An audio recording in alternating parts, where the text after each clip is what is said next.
Welcome back to the Inspire Health podcast. And this is our final episode for our most recent series on living freely. And I think this is actually a really perfect episode to finish this entire series off because, as much as we've talked about the concept of living freely and explored that from many perspectives, both internal and external, this one really puts us back in the driver's seat of our own health and wellness. And I think that's really important because, at the end of the day, we want to be able to be in control of our own physiology, our own biology, and our own lives.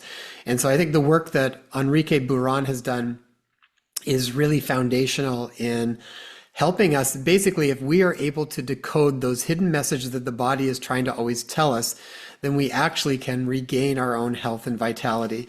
So Enrique serves as a researcher, writer, lecturer, and teacher in total biology of living beings and biological decoding. He's also the author of the Blue Book of Biological Decoding. Originally a systems analyst in Buenos Aires, he later migrated to Canada in 2000, where he learned biological decoding in Montreal and became a Canadian citizen in 2003. He now teaches this discipline in various countries around the world and is programming online courses in Spanish, English, Portuguese, and possibly French if he can find enough time in his calendar. So, Enrique, welcome to the show. Thank you very much. I appreciate. Thank you very much for inviting me. It's our pleasure. We first learned about your work and about biological decoding specifically from one of our favorite guests that we've had multiple times, Dr. Todd Ovokates, and we've become close friends with him, it feels like, over the years.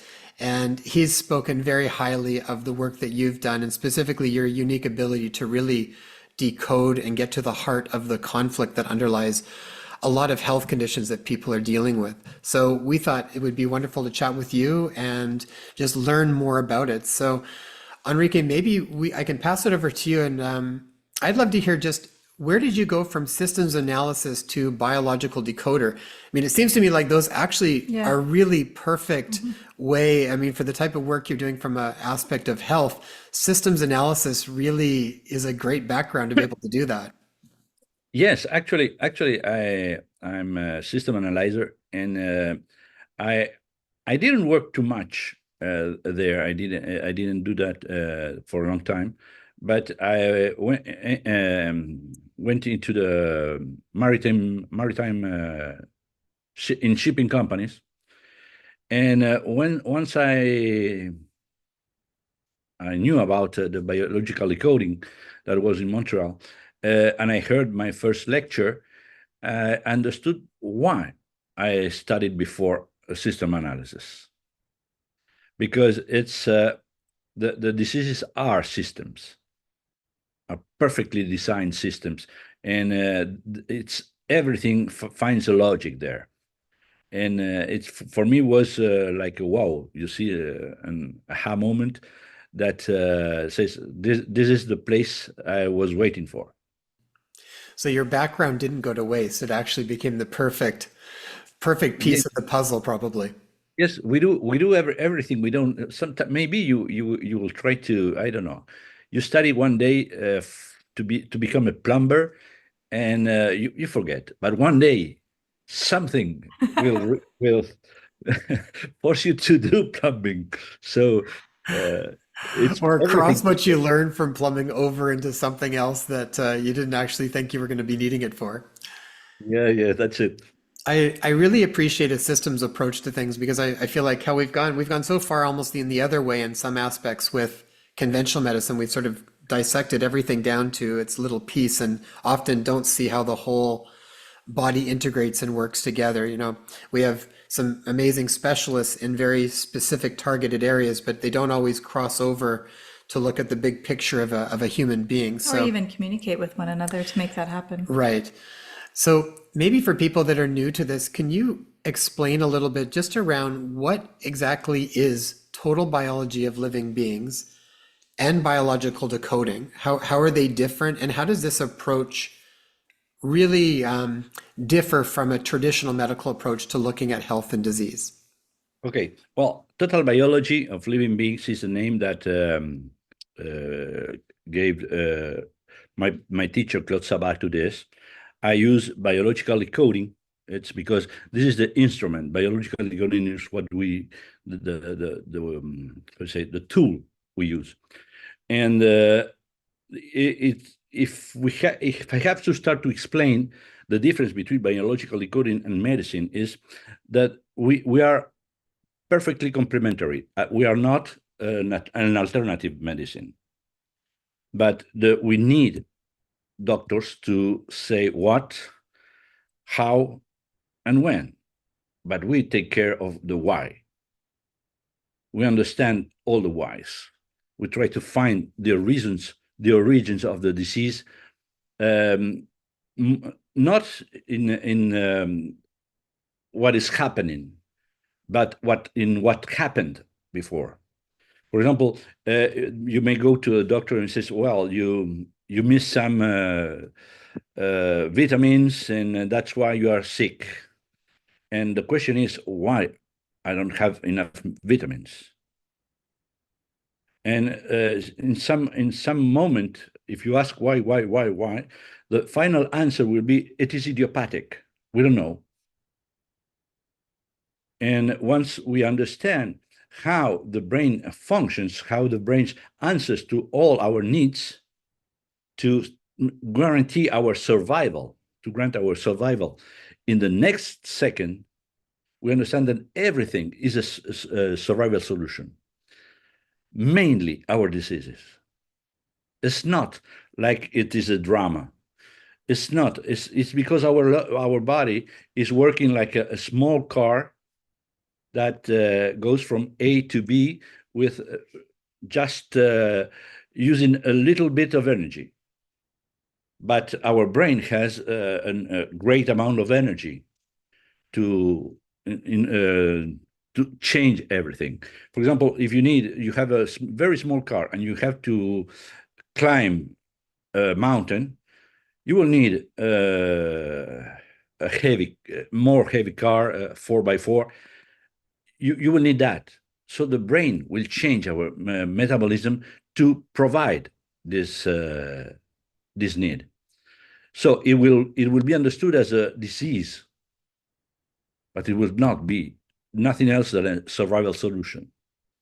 Because when we see that we understand normally that the diseases are something that we got by, I don't know, because we were there, because it's cold, because it's not like that. It's just because we have a conflict before. For example, the most simple, if you ask to the people, when do you have more flu in a year? Everybody will say winter. The question is why? And they will say it's because you got a cold and you were, no, it's not like that. It's because we are more time together and we have more disputes. And there is less sun, and we are not in shape to be joyful, you see. And if you have a dispute, for example, after, it's not when you have the dispute that you are sick. That's why you don't relate both things. You have the dispute after. You have the symptoms after you finish the dispute. And you say, oh, well, he says, we have a dispute. Oh, I love you so much. I'm sorry. And after the next day, you have the flu.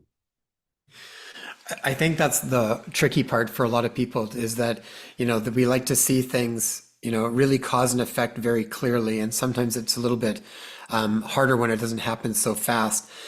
So can we explore that a little bit more? You said everything is a survival solution. So, Yes. so can you explain that a little bit more about how we go into that process and maybe a couple of examples around that, but as far as why. The first thing is that we have to understand that we are still animals in the nature, and we are following the nature's laws. We think that we are kind of, I don't know, we are checking if God is doing good things. You see, it's not like that. If you ask a person what are the most the principal causes of death, and they will say infarction, accidents, cancer. And whatever. No, that is the statistics of one living being, since this living being is doing statistics. But if I change the question, what are the main causes of death in nature? And there are only two: exhaustion and distraction. If an animal that is exhausted or distracted is a dead animal. And the proof of this is that tonight you will go for a good sleep to recover your energy for the next day. Try not to sleep for 4 days. You will cross the avenue without looking around. You see, that's the main reason why. That's the main problem for the brain. The brain doesn't care about any disease. He's controlling the disease. The problem is what we create with the disease. Is we have a fear, the brain will answer to the fear, not to the disease. Because the fear may put us in a position of exhaustion or distraction, not the disease. Actually, when you have the disease, all your life comes back because you are taking care of everybody around you, or the job, or whatever. And one day you will discover with the disease that you have to take care of yourself. And that is kind of balance. You recover your balance with the disease. Of course, the persons will have, you go to the doctor and says, "Oh, I'm sorry, you have a cancer." And they know the cancer because of all the things we say about cancer, and they Google it. And they don't Google it to know how it works. They Google the statistics of the cancer, and they start having the fear start there, and the brain will answer to that fear with more disease, because they will say, "Oh, I'm not doing enough, so I will do it. I will do more than that." How do you have the two work together then with that? Because it's tricky, like when someone gets cancer, and we've seen this lots, particularly over the past year or two, even personally within our own families and stuff. But when someone gets cancer, and then when they see the doctor, the job of the doctor is then to, tell them how long they've got, all of the stuff, which actually just creates an immense amount of fear, tremendous amount of fear. And then at the same point, that's then opening the door to more illness or more disease. How do you bridge those two things? Do you or how do you work Yes. with it? Because Yes, once you know all the diseases, they work, you can understand what you do one after the other. For example, a woman has a breast cancer. Uh, of course, she may be afraid, but actually, it's not dangerous, the breast cancer, because it is in a part of the body that does not belong to the survival of the person who carry it. It belongs to the survival of the family, actually, the descendants. So even if you take out a breast, the person will not die. So, but anyway, it's not the problem of the breast. It's the problem of the word cancer. If you say cancer, maybe the person will create this feeling, and after, for example, after that, the cancer, she receives information of cancer, and she will have, for example, liver cancer after that, and she will not understand, and the doctor will say, "Oh, it went to the liver." No, it doesn't work like that. They are not travelers. The cancer are not travelers. They are created in a very specific way. The person who had the breast cancer, and the first thing she was, how do you say, worried about is what will happen with my children without their mother. And that goes directly to the liver, because the liver is the storehouse. And if you lack something, for example, mother, it will go to the liver. if you say, I will not be, I will not be able to protect my children. Well, it goes there. You will not, the person will not be able to take care of the children under their wings. The brain is receiving all what we learned, all what we study, all our expressions are there. Of course, for example, the person the woman takes her breast out, and if she doesn't make any reconstruction, she will look at the mirror and she will feel, I'm not anymore a woman. That goes directly to the bones.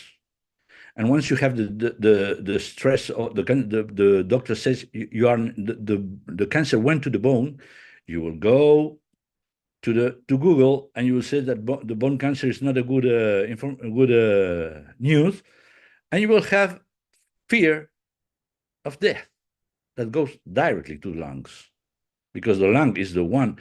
You look the words. The last breath means death. So it goes there because these are the organs that receive all our expressions. So we can follow every conflict that goes everywhere.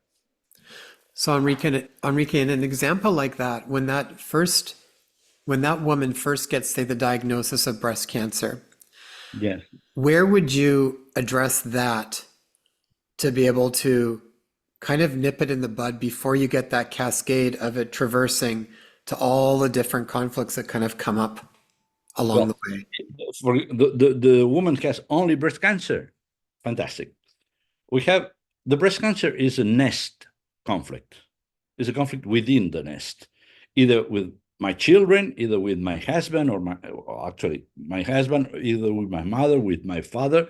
But we understand very well how it works, because you may know why in the left cancer or in the right cancer, why upside the breast, why downside the breast, why outside or inside the breast, or why in the middle. It's perfectly, we find the feelings that the person had just by knowing where is the cancer, in what kind of cancer in the breast. You may have a ductal cancer or I remember the alveoli cancer. So we once you understand that, you know what kind of nest conflict the person had, and it is very simple, because the person will not be able to deny it. Yes, I had it. I had that. So the main problem is when the person received information, because she may receive the information when everything is, for example, you feel some, it's the heat, you may feel that it's reddish, and you know that it is the second part of the disease. That is where the brain is repairing the cancer. It's where the symptoms are there, is because the brain is repairing. And if the person goes to the doctor, every year she goes to the doctor, and they discover there that she has a cancer, but she didn't have any kind of symptoms, it's because she is having the problem. Not, she didn't solve it. So we have to understand the times that when the person is coming to the session. The main example is, for example, you have a problem in your life. I don't know. You are fired. You are an employee and you are fired. You may have the fact of being fired will not produce any kind of disease. The way you experience that may be the origin of the disease. For example, you feel, I will not be able to provide to my family. That will go to the lung because it is a lack of something. It is, for example, you say, I'm so stupid. I didn't study, and now I will be replaced by a 18 years old guy that will do my job in 2 hours because he knows better computers than me. I'm stupid, and you will have a problem because you have been stupid. And you may see, I cannot digest what the guy did to me. Well, the problem says that even if you are not eating, the brain knows what digest means. So the answer, if you feel that in a very strong way, with a lot, you are using a lot of energy trying to, like this. The brain says, hey, wait, I will help you. I can put some cells in your submucosa that will help you to produce more chlorhydric acid. You will be able to digest almost everything. The only problem is it will be called stomach adenocarcinoma, cancer. But it is digesting everything. And you are not feeling nothing. You are swimming, you are playing tennis, whatever, and you don't feel nothing, but you are creating this, what the medicine will call this bomb. The brain is creating a lot of arteries and veins to make that bomb leave. It's why it is supposed to be how do you say, an enemy. No, it's not an enemy. It's preparing to digest whatever you need to digest. And once you finish the problem, for example, you find a job, for the brain is conflict finished. So I have to take out this. And there start the pain. And you say, why? In the best moment of my life, I turned sick. I can't believe it. Yes. First of all, the brain doesn't understand why we are the only animal that work for money. And the other thing is, I feel the pain. We are concentrated ourselves in what the pain is provoking to us, but we are not understanding what is trying to do the pain. If you have a big pain in your stomach, what will be the result? What will you do? Or actually, what will you not do? If you've got a big pain in your stomach, you probably won't eat the same way. Correct. You understood your brain. The pain is not negotiable. It says, I need to work there. Like, I need to repair the street. Don't walk there. So it says, you will have the possibility to have some kind of gelatin or something like this, but not the big meat until I finished. Otherwise, I will have to restart. And the pain is perfect. When you have a big pain in your head, you don't want to think. You don't want to receive information. Don't shout. Just put down the lights. It's because you are not. The brain says don't receive information to process.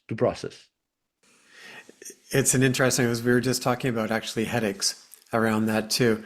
So Enrique, from that perspective, then, say that person that you were talking about with the stomach cancer that was starting to grow, when they then get their job, if that was the conflict that originally happened, was they got fired, and then they went through all the stuff, and they couldn't really digest what was going on. So then when they got the job, is that the solution then? Like, is that when that happened, is that then solution? And now the process, the end of the conflict. The end of the conflict, and then the healing begins. Yes, and the person comes to our sessions, and I have to change the perspective. And it's you have to understand the thing you didn't see, that they will understand why they have the stomach cancer, and they will understand that they had to look for a new job because actually they wanted to be fired. They were not. They wanted that unconsciously. They wanted to leave the other job, and now you have a better job, and you have to offer to the guy that fired you uh, has a reward. You see? Do you find any time when there is chronic conditions that are continuing on? So say that person gets the new job, if they're still holding like a resentment or something along those lines around that other scenario, then that's going to persist. So is that then part of it, is it just then bringing awareness so that that person can actually see what took place? And then is the awareness enough, or is there some sort of processing that they need to do to be able to really be rid of that conflict? Normally, the awareness is enough, but the free will is there, and you have to accept that the person may continue having this behavior. Anyway, we look not only what trigger the disease, but we have to look for what program the disease in the childhood, even around your birth or in your family tree, because we have to eradicate everything that will produce it again.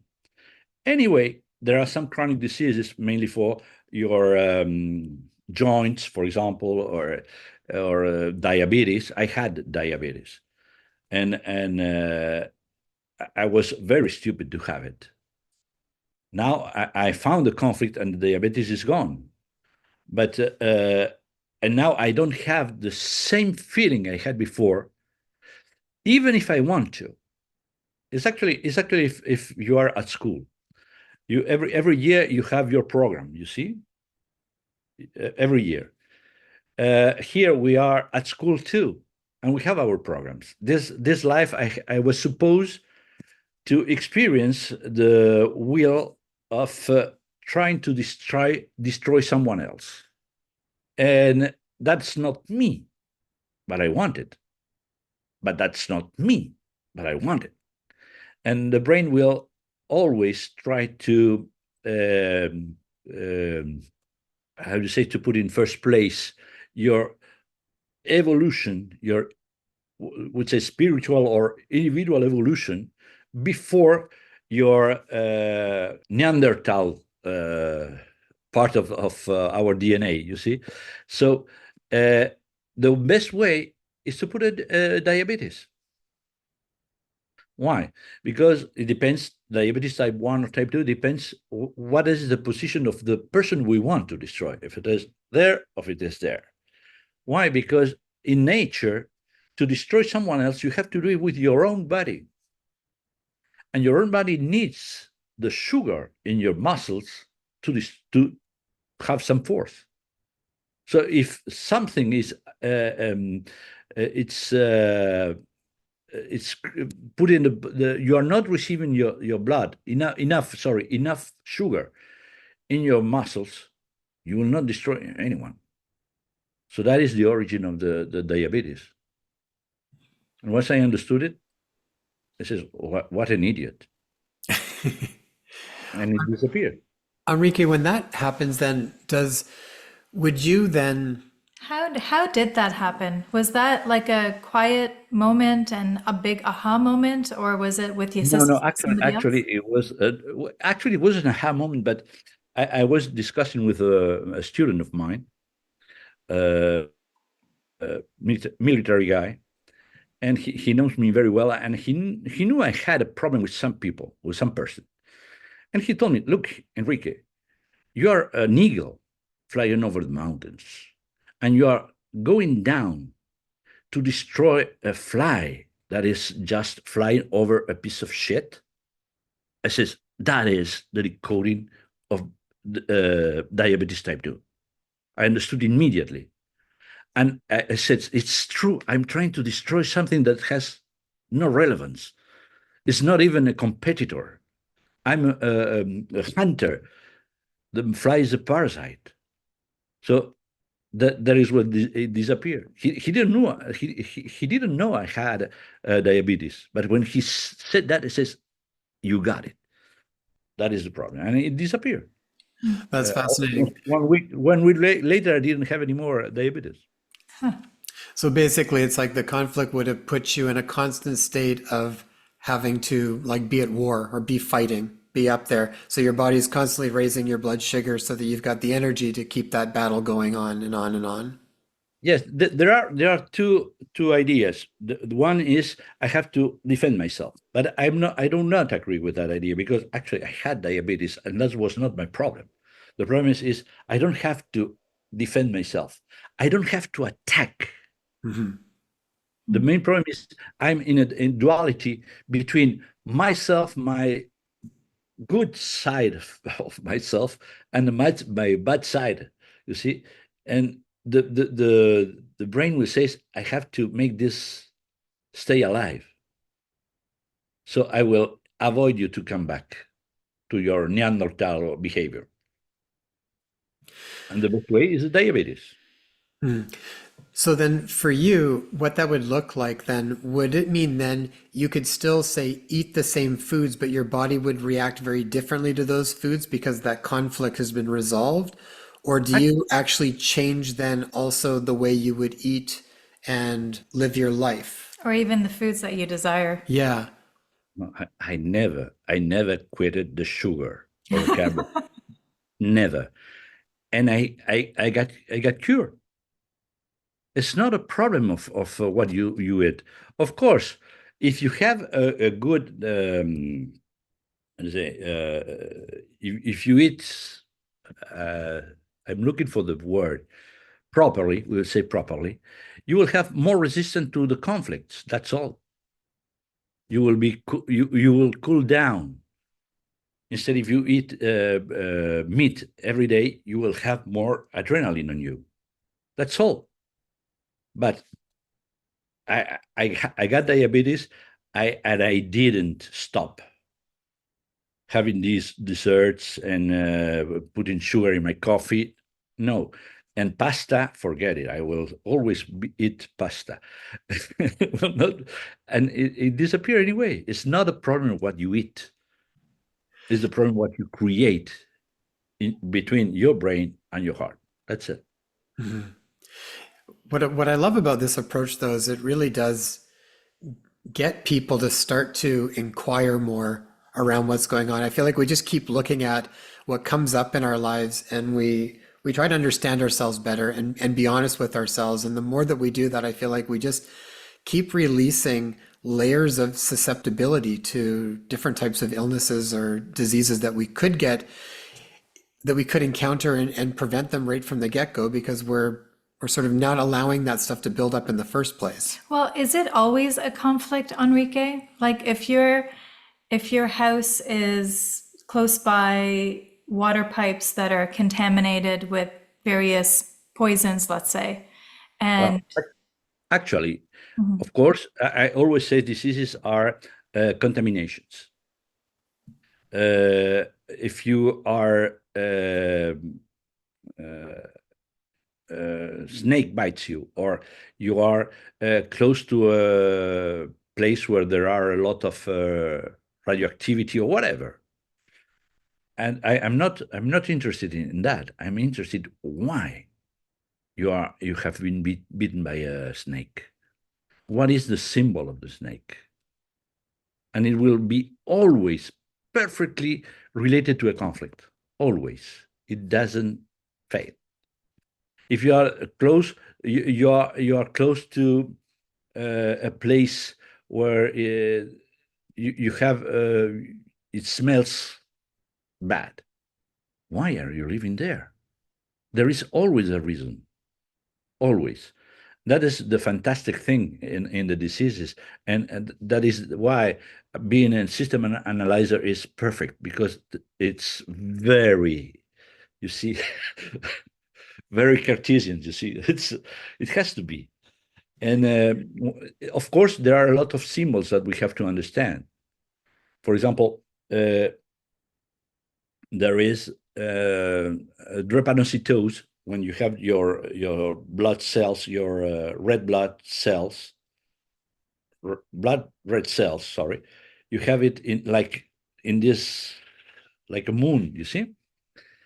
The conflict is the death is surrounding my home, or my clan, actually my clan.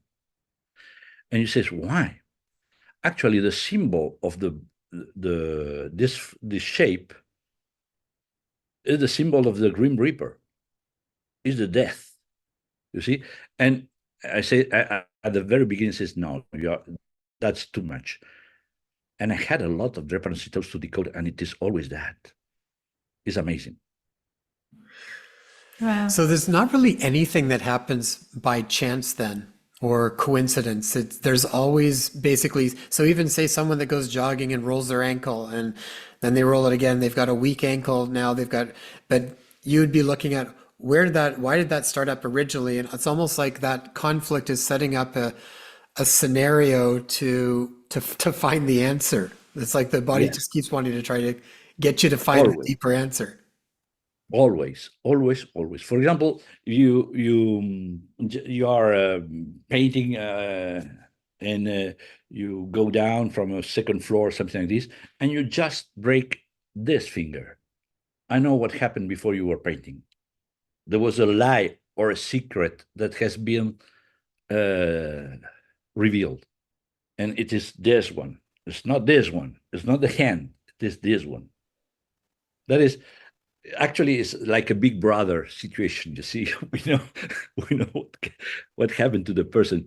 But it's interesting because, as you said before, once you understand this, it is you are free to evolve, because you know that your diseases become a crossword. You see, you have to find the reason of what you have. As I had the problem with my diabetes, and I had, for example, I had a meningioma once, and I understood why I had it very well. It was perfect. And the doctor says, you have been with this meningioma for at least 15 years. And why it didn't make any kind of symptoms before? Because 15 years later, I solved the problem. And there is where the meningioma start to try to show itself there. So everything is related to a logic. And it is interesting because once the person understands that, the brain can revert the problem. The brain puts the disease and the brain revert it. It's the best doctor you may have. And you have it for free because it's too expensive to pay. Only one brain. Enrique, what's required to really resolve a conflict?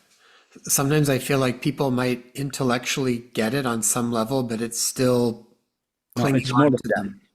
It's more than that. You can understand the conflict, but you have to feel. It is to understand why you felt that way, because we are imagine that we are starting to become creators, like God, for example. We are part of that, and we are doing some exercises in our lives to try to experiment energies. The energies we create are our emotions. We create it from zero, they appear, and the brain says, well, what happens? And there you can have, you once, when you can control that emotion, nothing happens. When you cannot, the brain will do it and will send you the message through the disease. You are not able to solve this problem. Look how we solve it. And for example, it's very simple. You have sciatica, for example. Imagine this situation. The grandmother have to take care of the grandsons because the daughter is working every day. She has to go. For example, from Vancouver to Victoria to take care of the children. She doesn't like the trip. She likes to be with the children, but she doesn't like to go to take care of the children. The problem is the verb go, not the problem is take care. It's go. And she goes every day, every day. One day, and she knows on Friday that on Monday she will have to do it again. And okay, she's charging all this pressure, this conflict in her sciatic nerve. Nothing happens. One day, the daughter says, "Oh, mom, you don't have to come home. I will take a couple of weeks of holiday weeks." Oh, good, fantastic. The next day, she cannot move. Even if the daughter says, "Hey, mom, I'm going to the movie with my husband. Can you take care?" No, I cannot move, my girl. And there is when the brain says, "Oh, now you're quiet. I can't repair what I did in your sciatica. Well, please don't move." So that person to resolve that. So then it's in the process of healing at that point. Would then, for them to truly work with that and to heal, would then they just have to not do anything with it, like just literally just rest? Rest, yes, because I say normally, just forget what we talk about in a session, and let your brain do the job. We had this weekend. We had two cases very interesting. There was one that was a pneumonia. The person had the attack of pneumonia in the course, Oh, wow. and I wasn't in a break, and she went to the doctor, and she didn't come back until the next day. And I understood all the process when she started to have she started to cough. When she got the big drama, it's not it was repairing. And the next day I said, when did the doctor say the doctor said that it will finish in 1 week? No, it will finish tomorrow. I will decode you. We found the origin of the pneumonia is related to a fear of death. And next day she wrote to my wife, "I don't cough anymore. Disappeared." And we have that in the course, the same thing with myopia. The girl was using the lens since 10 years ago, and she put the lens at night, says, I don't see anymore. And she did like this. Oh, I see. It says it seems miracle, but it's not a miracle, because just to adjust the myopia is just to, for the brain, is just to tight or release the muscles. It's not too much for the brain. It can happen in minutes. The problem is we don't think it is possible. That's why we cannot do it. Enrique, does the conflict express differently in different people? Yes. Well, actually, the conflict, there are a list of possible conflict for each disease, but actually, it is not the disease is not what we receive in our DNA. And says this disease is like a baby who is born sick. It's not the disease he is receiving. He's receiving the conflict in the DNA. So the person will receive that and will create new conflicts that will be transmitted to the children, his or her children. But there are some differences between the conflicts. Of course, if say pneumonia, there is actually one conflict, like lung cancer. Pneumonia is the same conflict of lung cancer, but in a different level of stress. It's fear of death. That's a very basic feeling. A lot of people can have that. So everybody that has pneumonia will have that. Actually, we had a COVID-19. The COVID-19 is not the killer. The killer is the idea that I will be dead by a virus in the air. That produces an atypical pneumonia. That is the killer, because when we see atypical pneumonia, the person says, I may die. That's it. My wife had COVID-19, and I did everything what was possible to have it. and it was impossible. It is impossible. The diseases are not transmitted the way medicine says they are transmitted, because we have to have the conflict to receive the disease. Otherwise, it is impossible. So you're saying that there's a vulnerability to based on then your past, your genetics, your familial background, correct? Yes, we are receiving all the survival solutions that got our ancestors. We are also creating new ones in our lives. That is why we call it evolution, because we have to give more to our descendants. But we receive everything there. We can find most of them in our family before. You say, well, my mother had breast cancer, my grandmother had breast cancer, my sister had breast cancer, so I fear to have breast cancer. You will have breast cancer because you have the fear of having it, not because you are receiving the breast cancer. You are receiving also the way to be how do you say, Yiddish mommy, you see everything, or Italian mother that takes care of everything you see. And once a problem happens in the nest, she may have a breast cancer.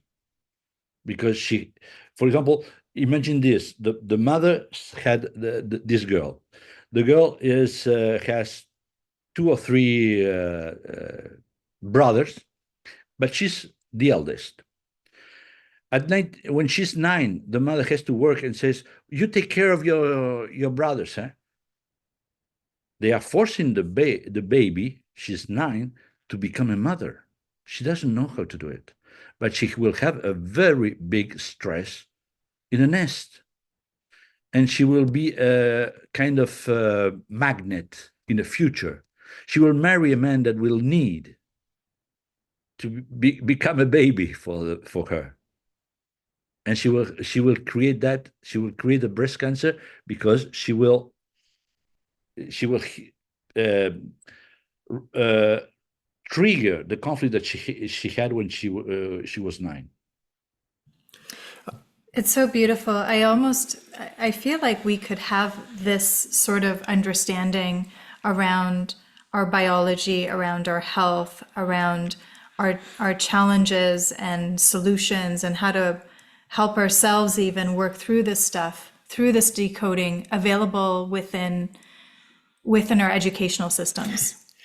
Once the schooling Actually, systems fall yes, apart, yes, I feel like that was my first idea, but not everybody is prepared for that. We Not yet. have been attacked by a lot of places. Actually, I'm in the best place to do it, because here there are no laboratories or huge medicine. No, here I can do it. Mhm. But I know a friend of mine is in Vancouver doing this. He's doing that. He's Canadian, and he's doing that in Vancouver too. sorry, he's So, doing what? He's teaching and youngsters? actually, yes, but actually, you know me, but you don't know him, because he has in Canada. It's not that easy to do Yeah. it. Yes. Here, I'm quite free. We should exchange our information because Yes. we've actually, because of the censorship, because of the control from the regulatory boards. I mean, Jason even resigned because the control was so fierce. But we've gone under a PMA, private member association, and that's why we even have this set up within the private now. These conversations are within the private, and we've then connected with others in the UK that can broadcast these episodes as well. All of this, running through various hoops to be able to protect our free expression within the dense environment of censorship that's prevalent right now. I understand you very well, because here, being here in Uruguay, it's easy. For us, it's easy. There are a lot of decoders around here. in Argentina and Uruguay. I studied that in 2007. And we have been, I didn't appear in the radar for a long time. Now they are calling me from the newspapers, and but that is, I'm still, I know what happens, and I will give you the name of the person there. I will send you a message. You can contact him, and he's a very good person, very nice person too. I love the process of it because ultimately it just keeps allowing people to evolve And get out of the grow. victim mentality. For sure. It's like, and it gives you something to actually clear. I feel like so much around medicine is, we're these victims of these things constantly happening to us and there's not much you can do about it. It just happens. And I mean, I don't find that either. It's the same as, when you talked about the flu early on. I mean, it's why you can have groups of people all exposed to the same thing in the same environment. Some people will get it, some people won't, because some people have that conflict or that susceptibility there to allow that to be expressed in that environment. Other people won't. Well, I have a question then around that because we just spoke with, not too long ago, with Dr. Anna, previous episode for those of you listening in. And we were speaking of the nanoparticles that are found in the blood right now. And She's done extensive work. She's a medical doctor and a PhD in pathology and has done extensive work on looking at nanoparticles and seeing that that's actually in our blood now and all the different things that she's finding with that. so would that be a conflict as well? Like if that's something due to the spraying of the air, then inevitably landing in our water and in our food that we're all consuming, are we not all then susceptible to having the nanoparticles within our blood?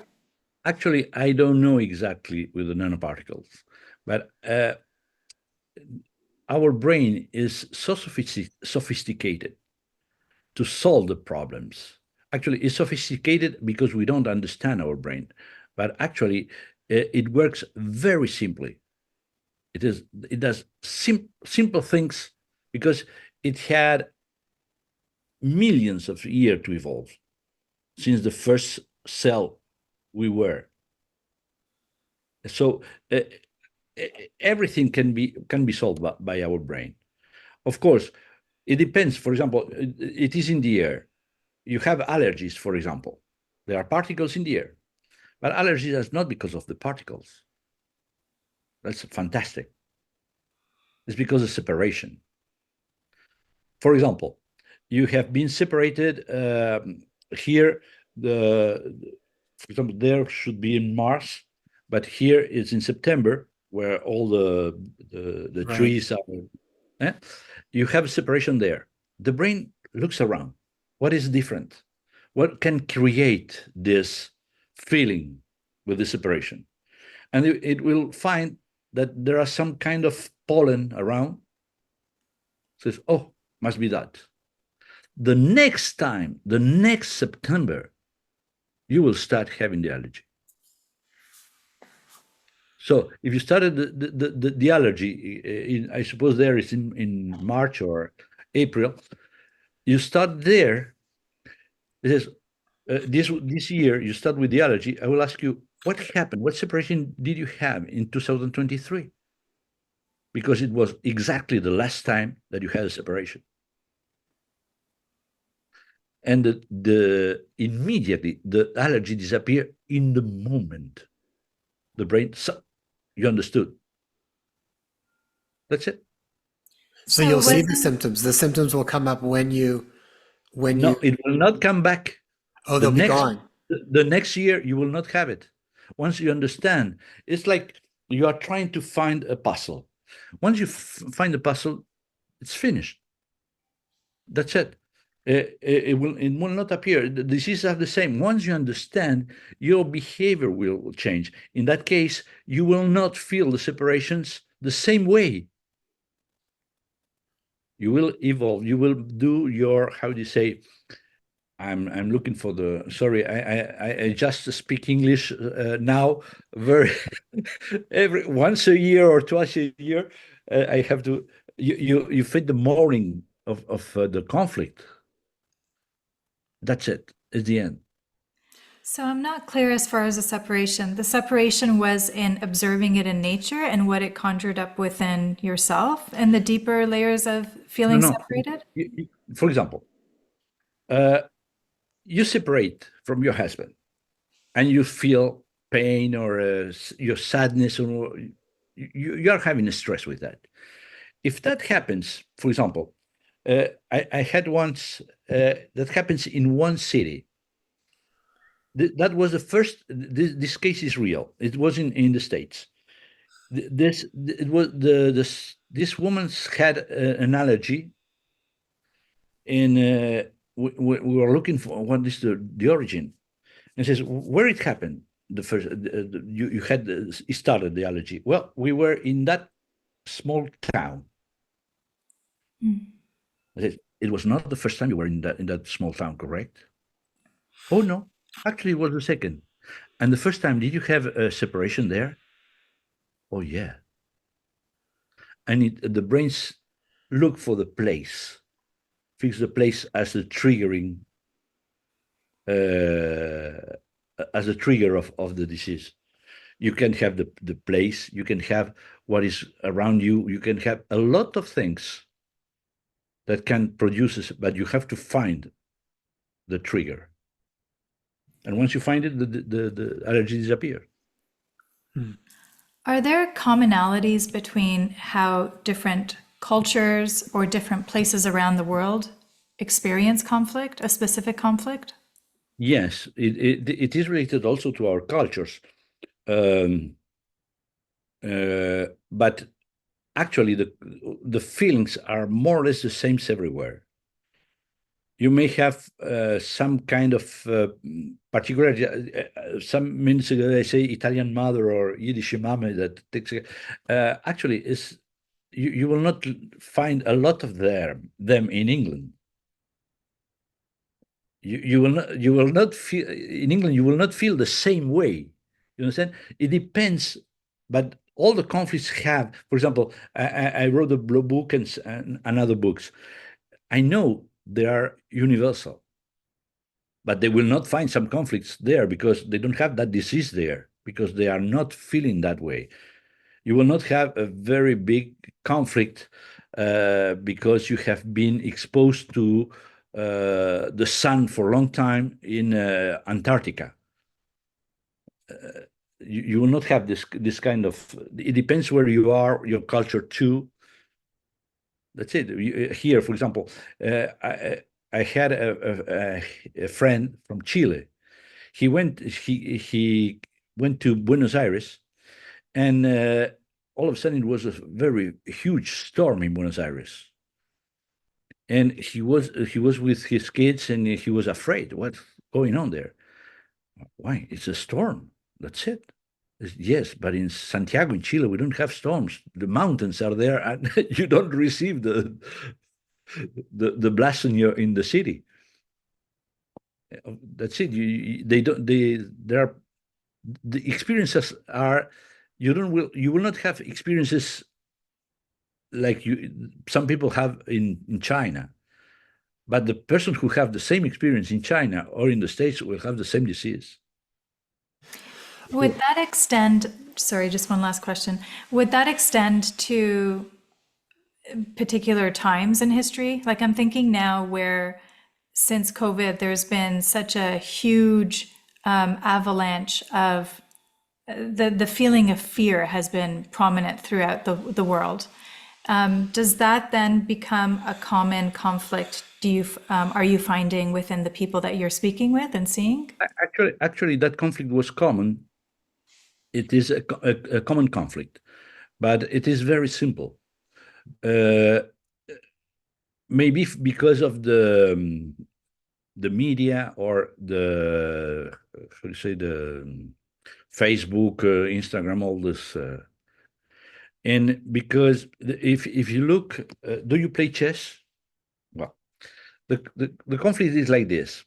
you are in your territory. The last line is where your king, your queen is your, and in front of you are the soldiers. If a small soldier of the opponent comes to your territory, to your last line, it becomes a queen, the most powerful, dangerous piece in a game, and you will lose. You will lose in your territory. So we had an experience. My wife had this experience. We received a man that he was living in the States or in no, I said in Mexico, in California, Mexican California. He was a Japanese, and he had the Japanese culture. And he was invited to an apartment we have in Punta del Este. It belongs to my wife. She's the owner. And he treated her as if she was the servant. And she was just like she was a good guest, but when he left, she had COVID because he was a pawn in her territory and giving the orders in her territory. And as I don't have any territory except what I have in my brain, it's literal, I'm not able to have COVID. I try, I'm sure, I swear, I try to have it. It was not possible. Wow. That reminds me of what Dr. Todd was saying too in that episode. Maybe you can speak of it because I I'm don't. just trying to remember exactly. When we spoke with Dr. Todd, he was talking about some of the conflicts that had come up around COVID. And I think he had said something around the conflict was who's wearing the crown. And when you know who wears the crown, then you're not going to get. That is the conflict I told him too. Yes, it's the perfect analogy is the game of chess. Yeah, that's what I was thinking as you were saying it. Actually, it's Corona is crown. Right. Yeah. So it's all related. It's fantastic. Well, when you were saying you knew it was coming or we knew it was coming, what does that mean? What did you mean by that? Sorry, I didn't understand. When at the beginning, when I had asked you around COVID and fear conjuring up in the collective, and you said that you knew it was coming, or we knew it was coming, did you mean something by that in particular? The COVID. Mm-hmm. Actually, because it was too much aggression in the Instagram or all that, X or whatever. I saw it says the media will put more there in the conflict, and you will have. It's very simple to create that fear in the people. If the people don't know, it is simple. But actually, for example, you are in a war in this moment. There are a lot of bombs close to Victoria, Vancouver in this moment. In this moment, there is a bomb close to you. There is in your house. There is a person from New York, a person from Mexico, or whatever. They will have the same fear of death, and they will leave. And when they will be the war is over, or when they are back in their cities, they will repair that fear, and the fear will be a lung cancer, and the repairing phase will be a tuberculosis. And they will say, "Oh, tuberculosis, you are dead." No, you are repairing. And they will all have. And if you have a lot of people like this, there is. I would not say a pandemic, but it's an epidemic. It's an epidemic of tuberculosis. No, you were close to the bomb at the same time, and you spread out. That's it. It is. You can manage the people to feel fear. The fear to the thing, the fear to be sick, the fear to fall in the street will produce that you fall in the street, and it will produce the sickness, because the brain solves the problem of the fear with what you fear. Once you have it, you can't have it anymore, the fear. You will have fear of what will happen then, but that's another thing. We take care of one thing at a time, he says. You know, I was reading a series of texts prior to COVID, so prior to 2019, 2020, and it was based on prophecy. I just had a hawk land on our fence line. And the main message of this book was, one of the main messages of this book was that what's coming to you in the future, in the near future, is not what's going to cause disease and ill health per se, but it's essentially the emotion of fear that's going to cause the most havoc to the population. That's it. It's correct. Once I am in a session, the first thing I ask the person is, what did you feel when the doctor said cancer, for example? Or multiple sclerosis. What did you feel at that time? Talk about it. Because you have to express your emotions. That's the first thing to destroy the disease that was produced. Now I finished. I sent to my editor a new book that's for the people who are doing the courses to evolve, not to become a decoder. And I went to the past, to what was the medicine in the past and how it evolved, and where it's going to. And it is very interesting because everything is about evolution, but not personal evolution, individual evolution, which is different. Because person, it comes from Latin persona, which means the mask of the actor. It's me and what I represent to the rest of people in this theater. And the individual comes from individus, also Latin, that means that it's not split in two. It's unique. So that is our evolution, is individual, is really our spirit that evolves there. And everything, the disease is a teacher, a fantastic teacher.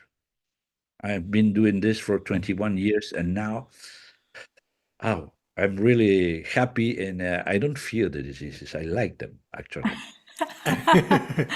You know, I love that. That's beautiful. Even like what you were saying, persona, mask of the actor, and the mask that has come on since COVID. It's brilliant, all these symbologies and metaphors that can be seen once you kind of start decoding so many pieces within our personal reality, our biology, and then you start to actually see it around surrounding us as well.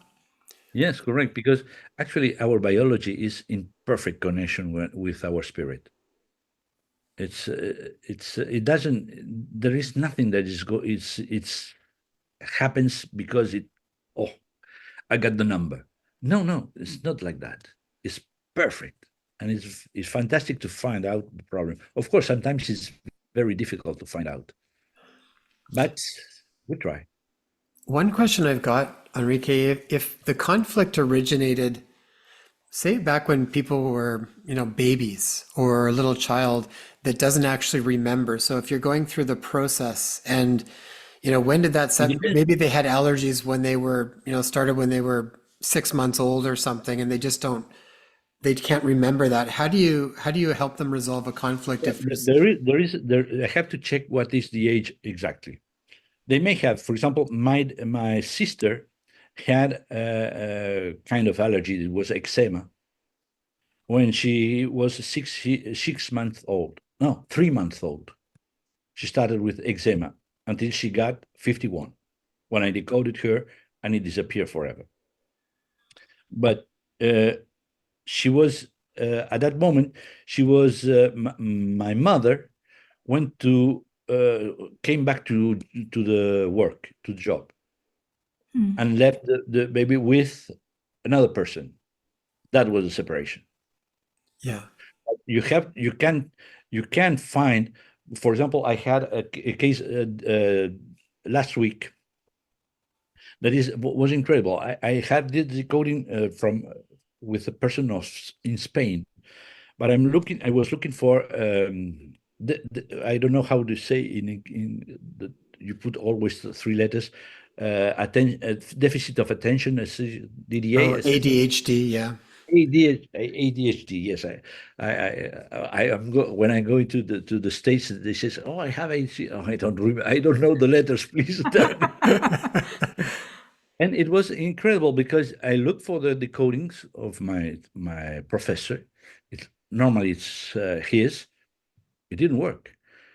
And finally, I found there was one decoding I had in the past that the guy, when he was 19 years old, he started with ADHD.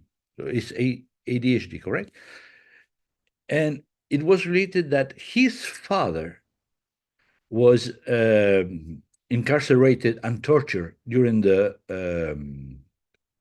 dictatorship in Argentina. And he was, but says was he 19? No, he was 21.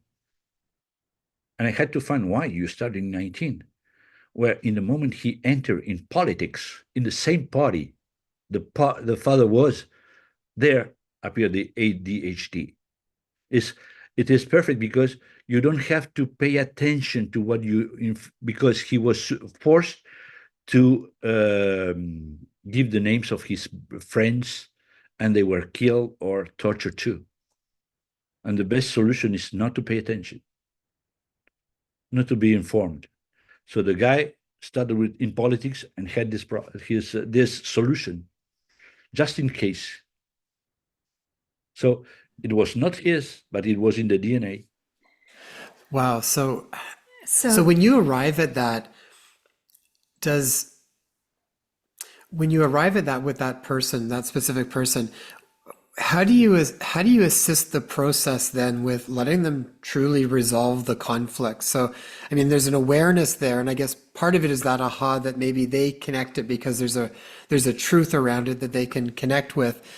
And then where does it go from there? I'm even thinking like when you talked about with pneumonia and fear of death, how does someone start to make peace with death if there's so much fear wrapped around it? You know, Because if the person in most of the diseases except hypertension, hypotension, diabetes, and some psychosis, you know that the conflict is gone, is finished.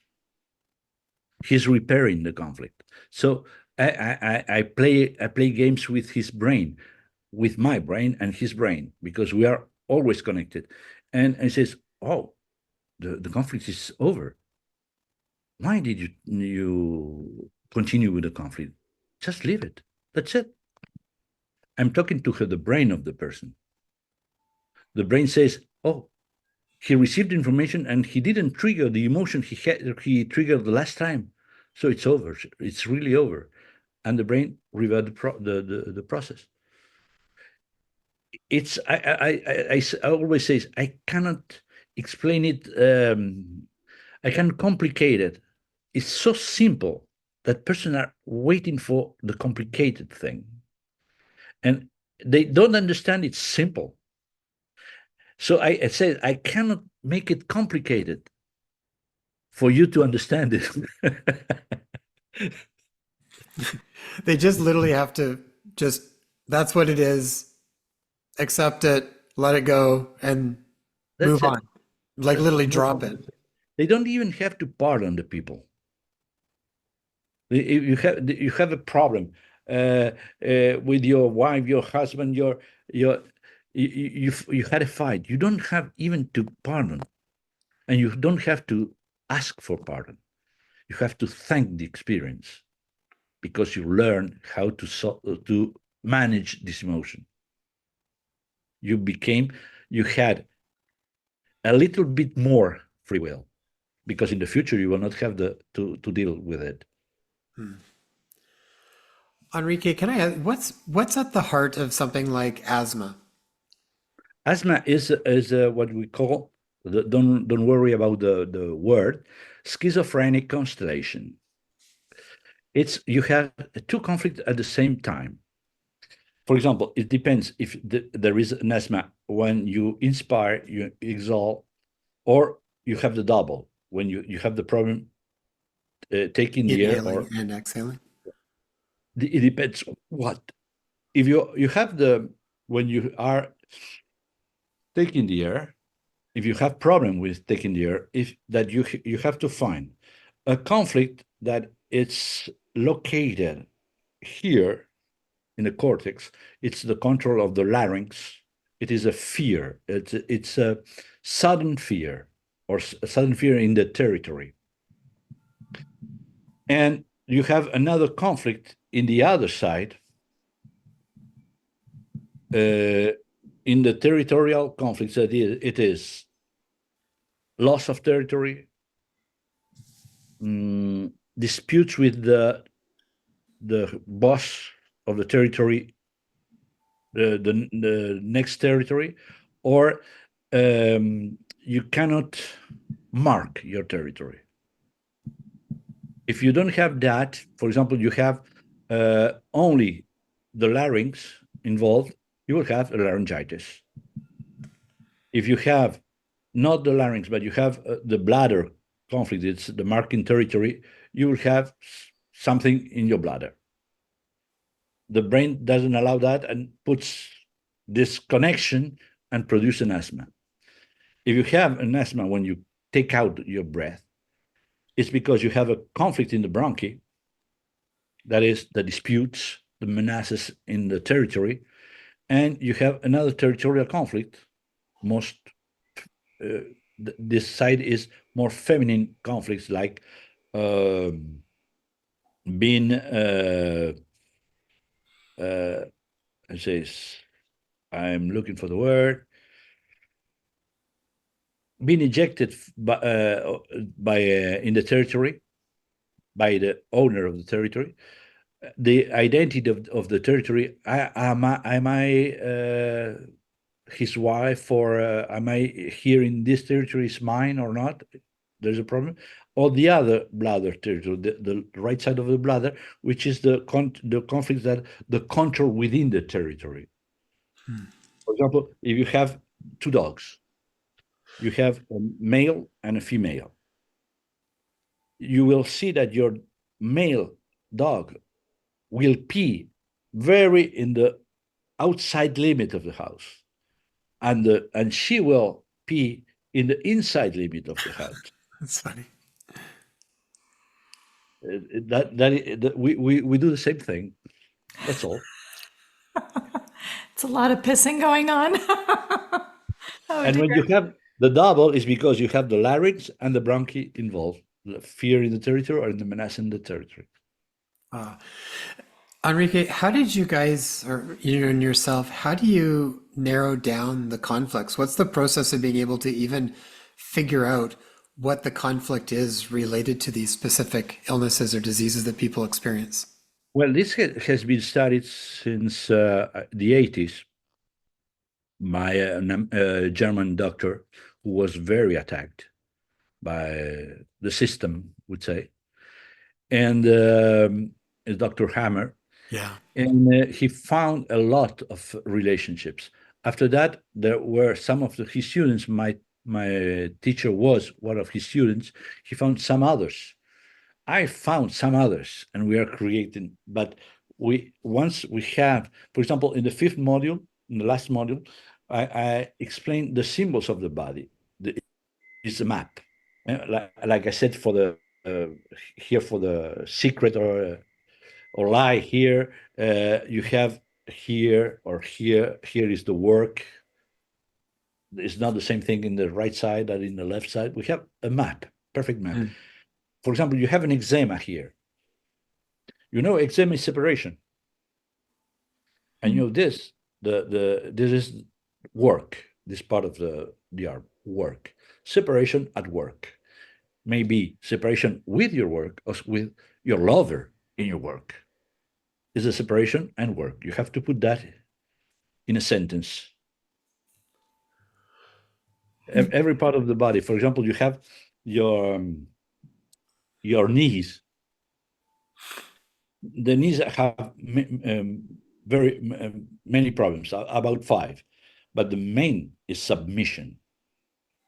Right. You have been under submission with your father, for example, all your life. You were forced to, yes, dad, yes, dad. And when he passed away, there, you are not anymore in submission. Your knee will start being painful. It will Once, start to heal. eh?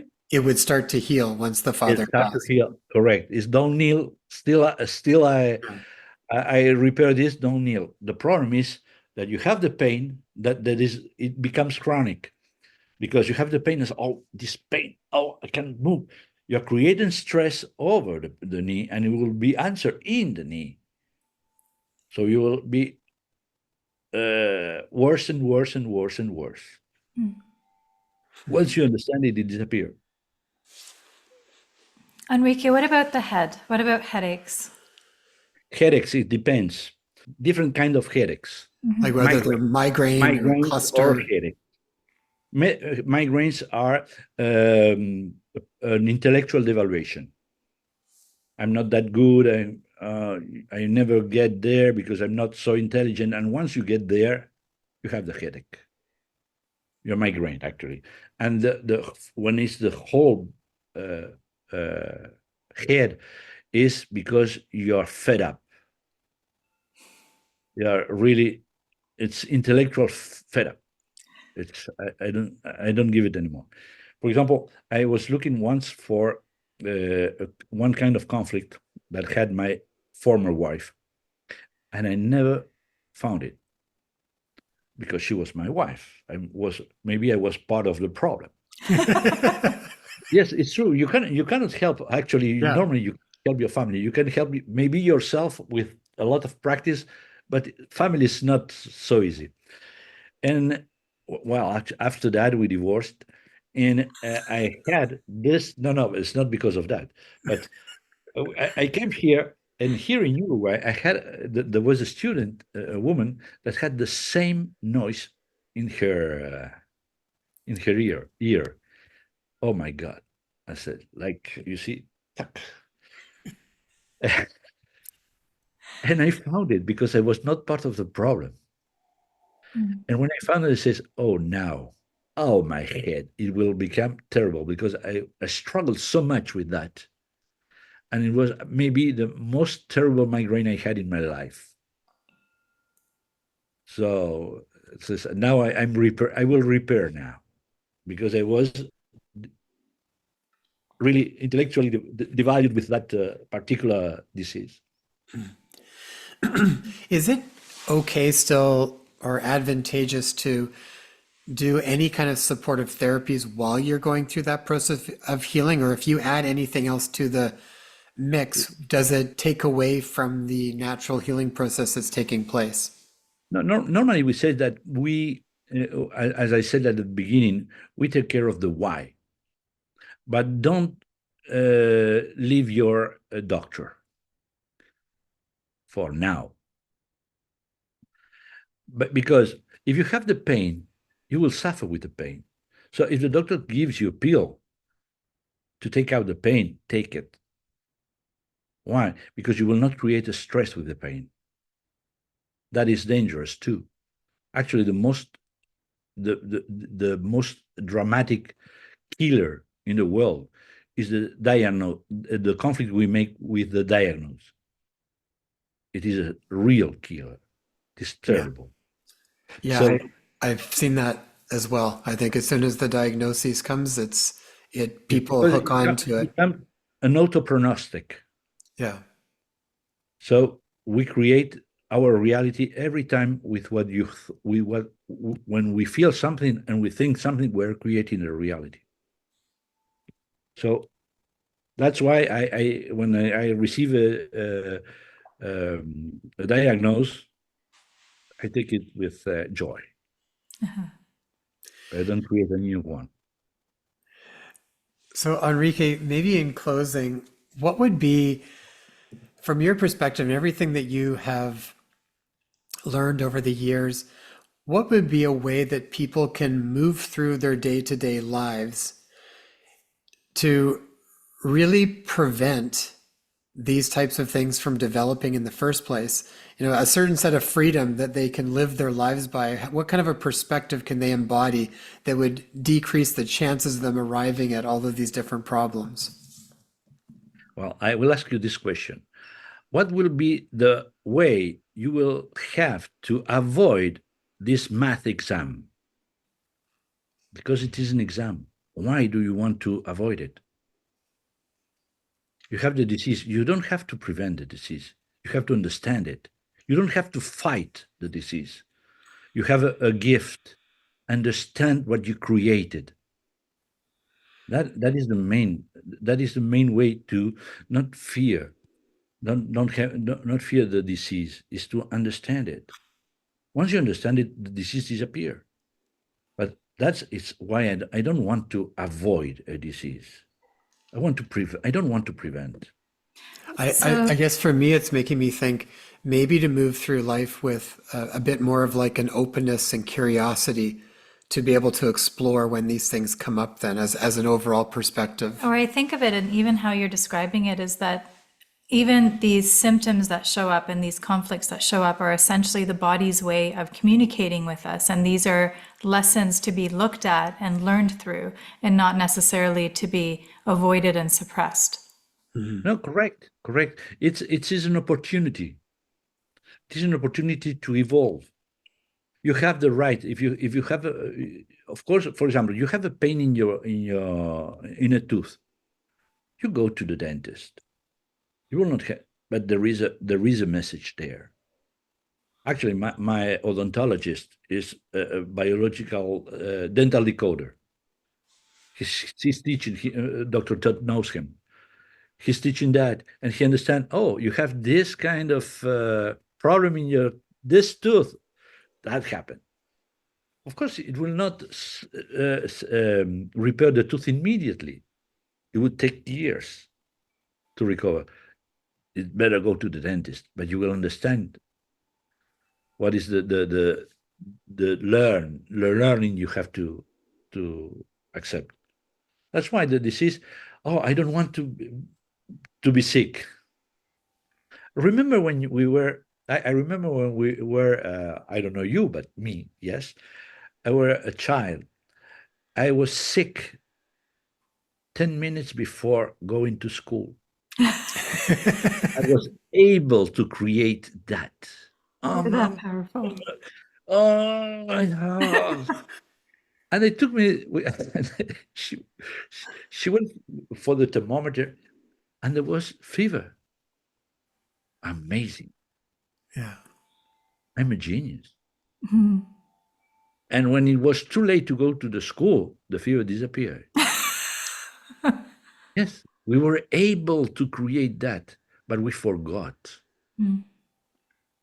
So we are the master of our emotions, of everything. If you're sick, just understand the disease. Of course, there is you will not understand it if you don't know all the stuff we know. But I will give you the name of this person. You contact him. Hey, I have this problem. I have this cancer. Can you help me? Yes, of course. Enrique, thank you so much. That was really enlightening on so many different levels. That was great. And I know when my father passed away late last year, and I went to the funeral home. Excuse me. He did say that the highest number. There is a conflict. Yeah. Not completed. You still have your father alive for you.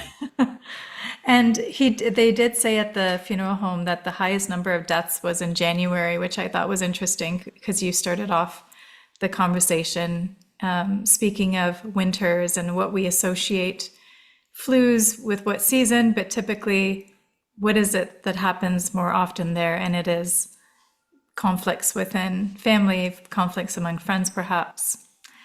Very fascinating. Enrique, that was wonderful. Where can people learn more about the work that you're doing? Well, actually, I'm preparing a course. We are checking if we are going back to the States, actually in California, but I'm not so sure now in the next month. But I'm preparing a course online. It's not the best thing, but we cannot go everywhere. It's too expensive. And we're preparing courses online for the next year. There are five modules. It's five actually. It's in if I am going to the States, we are doing 3 modules and 2 modules. It's together is 2 days every module, except the 2 less that are 3 days each, so 6 days and 6 days. But it's too much for people who works. So I will prepare. We will check how to build it, because we have to do it in 2 hours a week, for example, like this. And we will do it in English, in Spanish, in Portuguese, and in maybe in French. That'll be wonderful. Is there a website that people can go to? Yes, it's www.bouron, my family name, .net. We'll make sure that we've got those links in the show notes. And Enrique, are you seeing individuals for sessions at the moment? Yes, Okay. we are having online sessions. Actually, it says in presence, of course, but online sessions all around the world, because we have been having sessions with people from United Arabs, from Germany, from France, Chile, England, the states, many of the states, of Florida and all around there. And how would So, people access you if they wanted to book a session with you? they have to write to that page. I don't know how to tell you, but if they have my email there, or Laura's email, my wife, and they will ask. They ask her, and she will tell the person to fill just one form with data, name, what happened, everything, and that's it. It's very simple. super. Very good. Those Thank links you. will be in the show notes where you can learn more about Enrique. Sorry? We'll make sure that those links are in the show notes so people know how to access you if they want to learn more information on the courses or consultations. Enrique, that was wonderful. Thank you so much for your time. Thank you. And You're we'll have very to do this welcome. I again. enjoyed it too, and I was glad to meet you, and maybe next time. Thank For you sure. very Thank much. you very much.